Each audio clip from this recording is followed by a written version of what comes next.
Welcome to our Insight to Action webcast. We have just completed our first reporting period of FuelEU Maritime. Now we're into the verification loop. One of the compliance measures is pooling, and pooling is now a hot topic. And I would say that that is on a critical path in order to minimize the cost of compliance.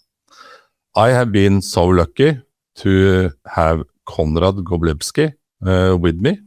So I invite him on stage. And Conrad, you are one of the most experienced guys in our organization with respect to verifying emission data and are well acquainted with what is coming with respect to pooling. So can you, at the beginning, give us a short introduction to pooling as a mechanism in the FuelEU Maritime regulation? Hi everyone, my name is Conrad Golebski. I'm the Global Sales Manager for our GHG services. And as Helge mentioned, I would like to present some of the insights of pooling, the basics you could say about pooling and what's to come. So let's start, as mentioned, with the basics. So what is pooling? Pooling is one of the three flexibility mechanisms under FuelEU Maritime, which allows vessels to combine the compliance balances of multiple vessels in a way. This enables surplus compliance to be offset to deficit, which allows vessels or allows pools to avoid penalties. What's important is to act quite quick, meaning act now. Why that's important is because there are annual deadlines. The pooling arrangement must be finalized and submitted within a very tight schedule, which is between March and April. Delays or uncertainties among these participants can trigger last-minute renegotiations, which risk compliance and increase administrative burden, which we wouldn't want. Of course, in order to have the pool verification done, in order to then join a pool, you need to have your verified FuelEU reports.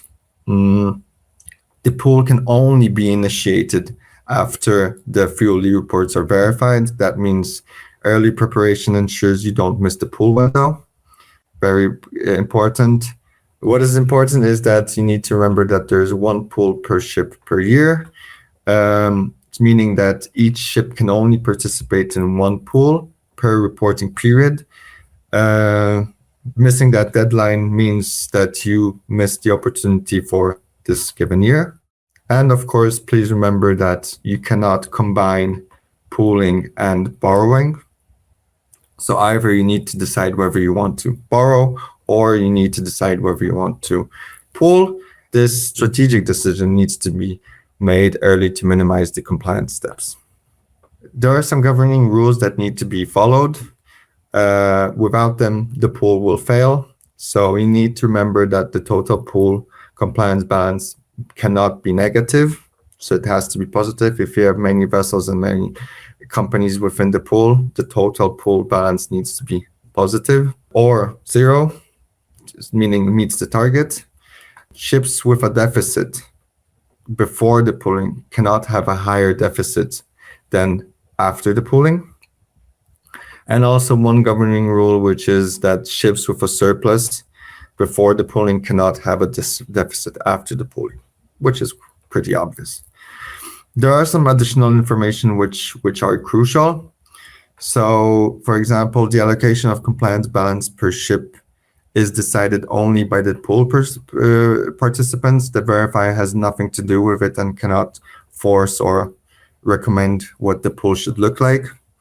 What is important that there's no limit to the number of ships or companies within a pool. So you can have many pools with one or two ships inside, or you can have several companies and several vessels in one pool. What is also the last important information is that each pool is assigned to only one verifier. So only one verifier needs to accept it. But the FuelEU reports can be verified by multiple or different verifiers. Some practical information, so key steps to compliance. So once the FuelEU report is completed, what is important to do, and that's a more practical way in Thetis what to do, is that you need to initiate the pooling in the FuelEU database. That means that the company which is leading the pool, they need to create the pool in Thetis, allocate the compliance balance, and submit for acceptance to all involved companies. Another step is that after you do that, you need to order the verification submit the verification to the verifier. One key point is that in order to submit to a verifier, you need to have a partnership created. So if you don't have a partnership earlier established with that verifier, you need to do it and they need to accept it. That's just the foremost step. And then, of course, what is very important is this transparency in data sharing. So reliable data and clear communication between pool participants is very essential. Uncertainty might force pool rearrangement or jeopardize the whole compliance. What are the risks of the delay? So mainly the biggest risk is that you might miss the pool window, and then that will lead probably to penalties because you won't be able to offset the surplus to the deficit vessels. Another risk is that the deficit ship may need to be removed at all, or for example, at last minute, you need to add a surplus ship, which might be hard to find already since that will be delayed. And then the failure in even, getting into a pool might lead to loss of compliance opportunities or increased costs, which would be best to avoid. What are the actions to take now? We give some recommendations towards what are the immediate actions you should take. So first of all, what we would recommend is to review the compliance balances for all of your ships now. I know it might be quite hard to do it since you don't have the verified data yet. However, there are some predictions you can use. Another immediate action which you should take is you should identify and start negotiating contracts with any potential pool participants. Doing it now will avoid any pressure and hurry at the later stage. Please make sure that all of your report data, the FuelEU report data, is verified and ready for submission as early as possible. And of course, if you need any support, we in DNV here can help out you with any compliance strategy or pool arrangements or any advice you need within this topic. Last but not least, as a summary, pooling is a very powerful tool which can optimize your compliance and minimize the penalties under FuelEU Maritime. We know that the penalties might be quite high if you don't comply. So it's very important to take early action, coordination, and have the data verified. So please don't wait until the last moment and start securing your compliance for 2026. With that said, I would like to invite again Helge for a short discussion. Thank you, Conrad. That gave us a good overview of the process, and I think you highlighted a few of the key important deadlines here. I've been over the last month speaking quite a lot with shipping companies, ship management companies, commercial pool managers, large operators, and there are some frequently asked questions. There are some uncertainty or misunderstandings out there on who is actually the one that can create these pools and do this reallocation of surplus to the deficit vessels. Can an operator or a commercial pool manager have access to Thetis and execute this?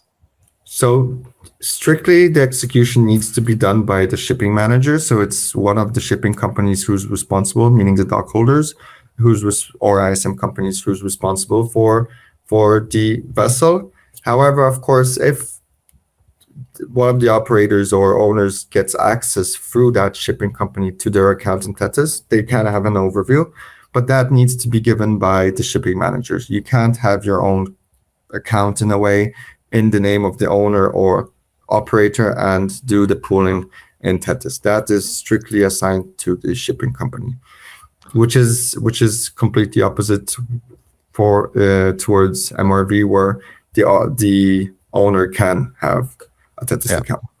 That's clear. So it's a DOC company that do the administration of the pool. Exactly. So if you are a commercial pool manager, then you need an agreement with a DOC company that can execute on your behalf. Exactly, yes. Another question I got today from a company is, does the pool verifier need to be the same as the vessel verifier? No. So as mentioned earlier in my slides, there can be several different FuelEU report verifiers. So even within one fleet, you can have different verifiers doing different verifications.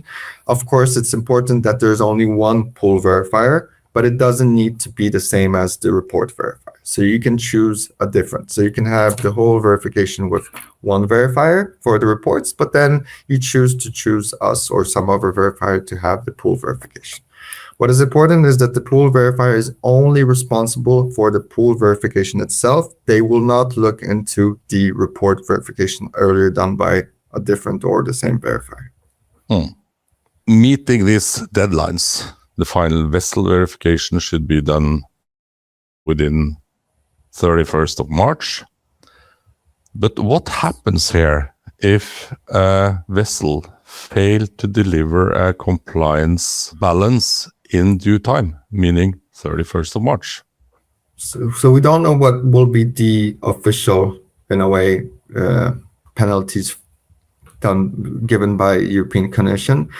Delays, of course, have a risk behind it. As mentioned also earlier in my slides, these delays might lead to missing out and not being involved in the pool. Maybe the pool manager or the operator, who's the ship manager who's creating the pool, will have to exclude you from that pool, which will lead to to not complying of the whole pool, and then renegotiation and reestablishing the whole pool. There are several risks following that missing of that deadline. One of it is, and the most crucial, is that if you are not in a pool and you have a deficit and you don't meet the targets, then you'll have to pay the penalties. And the penalties, we know, are pretty high. In these pooling arrangements, there are usually agreements who defines the responsibilities. And if those responsibilities are not met, I've seen contracts where if you're not able to have that compliance balance by the 31st of March, then you might be excluded of that pool, and the consequences will be at your own cost. So deadlines here are critical. Another thing that I also discussed today with an owner, and of course a well-known challenge, is to have the POCs, the POSs ready in due time, and it's always a delay. What happens really if you're not able to get the POCs or POSs in due time? That's a good question. It's really hard to explain what will happen. You need to provide it, and theoretically we might not verify fully the report if we don't have them in place, because that's one of our legal obligations to check them. We're already looking for some solutions. How could we help out customers for those who are already having issues with getting those POCs? But that also might result that we won't just take them into consideration. So the whole fuel which is used for these POCs, this biofuel, might not be taken into consideration, which might lead to different compliance balance at the end. So good advice here is actually to ensure that you have your POCs, your POSs ready and submitted for verification. Make sure that the POC exactly states what you have reported. So there's several things you should follow, just so that you make sure that there's no mismatch between what the POC states and what you have reported. But yes, please ensure you have them much quicker than you need to. So let's say, if you allow me to try to summarize it a little bit, Conrad. Please go on. Having a clear strategy for pooling is important in order to minimize the cost of compliance, secure that you are capable of meeting the deadlines in the regulation and in the pooling agreements, and they might not necessarily be aligned. Don't forget that you need the POSs and POCs, or the low greenhouse gas fuel, included in that verification and handling that known delay in delivery of those, and secure that you really understand the commercial arrangements for pooling. Yes, I can't say it better. I think we have been through it. Get control of your compliance strategy and pooling especially. It is a good opportunity to reduce your cost of compliance. We in DNV are, of course, ready to support with our services, our insight and industry experience in order to help our partners to have smooth sailing within this area. And we want the best of luck to everyone for the pooling process ahead of them for the reporting year 2025. Thank you. Thank you.